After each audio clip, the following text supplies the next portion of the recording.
Hello guys, this is the RPG roleplay and Ginger, and today I'm doing a review of the Elder Scrolls V Skyrim. The Elder Scrolls series is a series of games that's been around since 1994, with the first release of the Elder Scrolls Arena. The sequel, Daggerfall, also had an expansion that became its own game and a spin-off to the series, The Elder Scrolls Legends Battlespire. Another spin-off was also made called The Elder Scrolls Adventures Redguard. However, we're ignoring those two today. And there was a sequel, The Elder Scrolls 3 Morrowind, Oblivion, and finally, in 2011, Skyrim. That's the game we're reviewing today, as I mentioned earlier. So, Skyrim again starts off with, of course, being a prisoner, because that's how all Skyrim all Elder Scrolls games start off. Now, as I haven't got a capture card or any way to record gameplay, this is all it's going to be, you listening to my voice and that. I'm sorry I can't do anything else than that. There will be some text, obviously, but that's about it. And, yeah, so you start off as a prisoner, just as you're about to get your head chopped off by the Imperials. A dragon attacks Helgen, the town you're in, destroying it, and you would manage to escape with either Hadvar or Ralof. Hadvar being an Imperial soldier and Ralof being a Stormcloak rebel. So after you've completed Unbound, that's it. You do whatever you want after that. That's the only main quest you actually have to do. After that, you can do stuff like Dark Brotherhood, Thieves Guild. There's no Fighting Guild and Mages Guild. The Fighting Guild was replaced by the Companions, and the Mages Guild is replaced by the College of Winterhold. Now, the Dark Brotherhood was my favourite about all the guilds to do, but I only do it on my assassin character, or my stealthy character.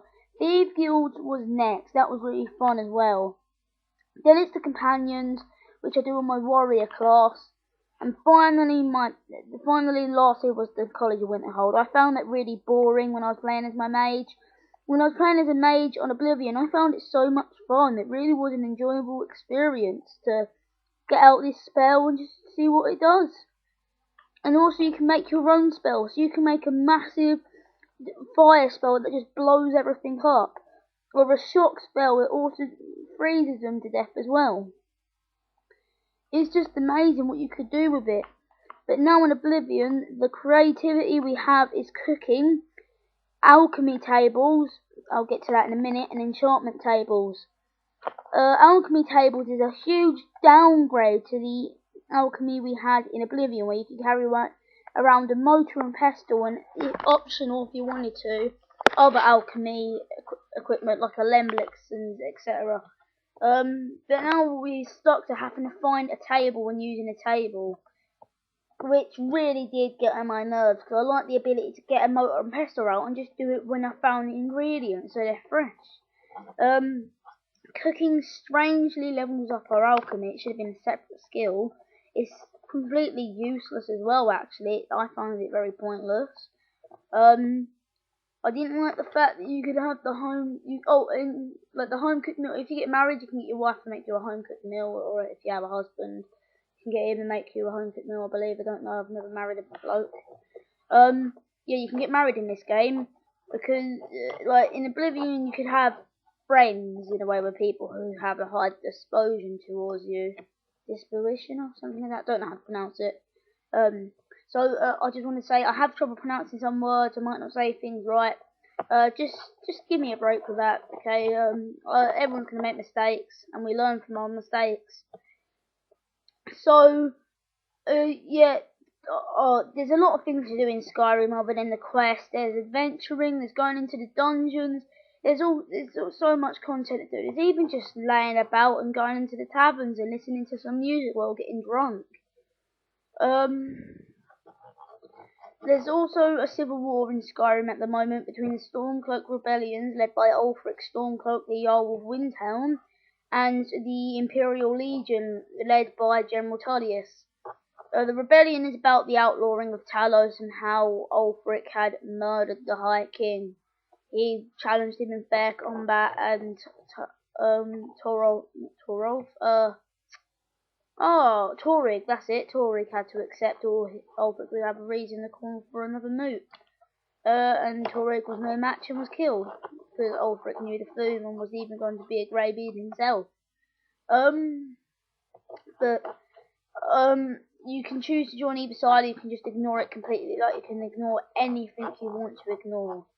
You don't have to do any of the main quests. All you have to do Unbound, but that's it.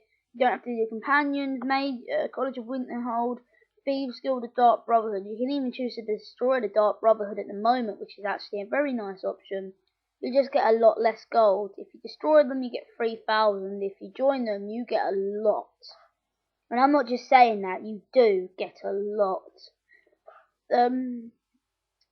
There are improvements.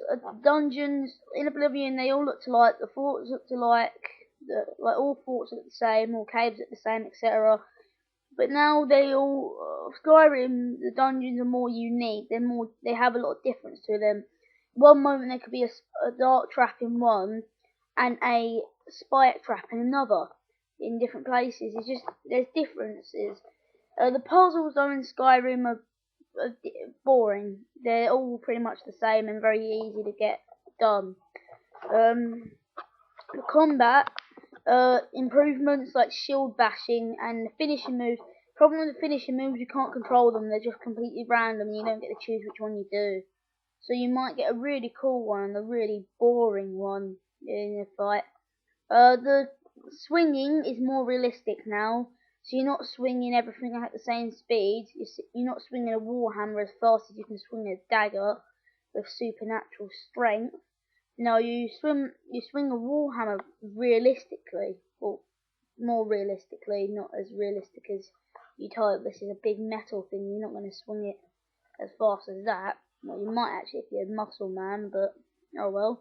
It's not exactly fast in Skyrim. The start of the game, whether you're avoiding the main quest or not, I would suggest going into Bleakfall's Barrow. I'd also suggest going into Embershire Mine, because it can get you some good loot, and Embershire Mine is full of iron ore, which is amazing. It has some decent treasure in there. I would make a slight stop and right one if you're avoiding the main quest or whatever as well, only to do some shopping to get a little money, and then if you want to go into another city, go into another city.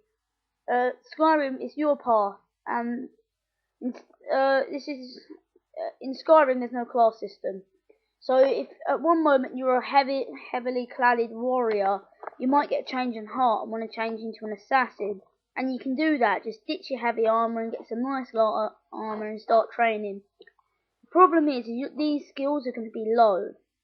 Your enemies are going to be powerful, and you're going to be changing your weaponry and everything, and it's going to be something you're not used to, and it's going to be hard to get used to because if you've done it at a later time in the game, then your enemies are going to absolutely screw you over. And the higher level you are, the less perks you're going to get for the skills you've changed to, because you spent loads of them on the skills you were using at the time, which means less chance of becoming a really badass. But at least you don't have to start again just to change your class, say. There are problems like bugs. A lot of the quests can be rather buggy. There's one in particular, Blood on the Ice, which has the most likely to be bugged up. There's characters in there that need to be there that can die. If you go too far in the Imperial, Stormcloaks, main, Dark Brotherhood, and Thieves Guild, I believe, then there's a huge chance you can't do it. The Stormcloaks especially, because if you get to the point where you can buy the Windhelm house, the quest won't activate unless you've already activated it. Because there's a bug where the house will be filled with the murder evidence, but the body will never be found. The stable hand, the high elf stable hand, she's not unkillable, so if she dies you can't do the quests either. She's needed at the quest no matter how you do the quest. So there are some problems with it, but it's an amazing game and I would check it out, especially if you're an Elder Scrolls fan or you're an RPG fan. I'm going to give the Elder Scrolls Skyrim a 9 out of 10. I will be posting updated version of this review when I can get some gameplay footage, but for now this is all you get. I'm sorry for that, guys, but I hope you enjoyed the review. I've been the role playing Ginger, and I'm out.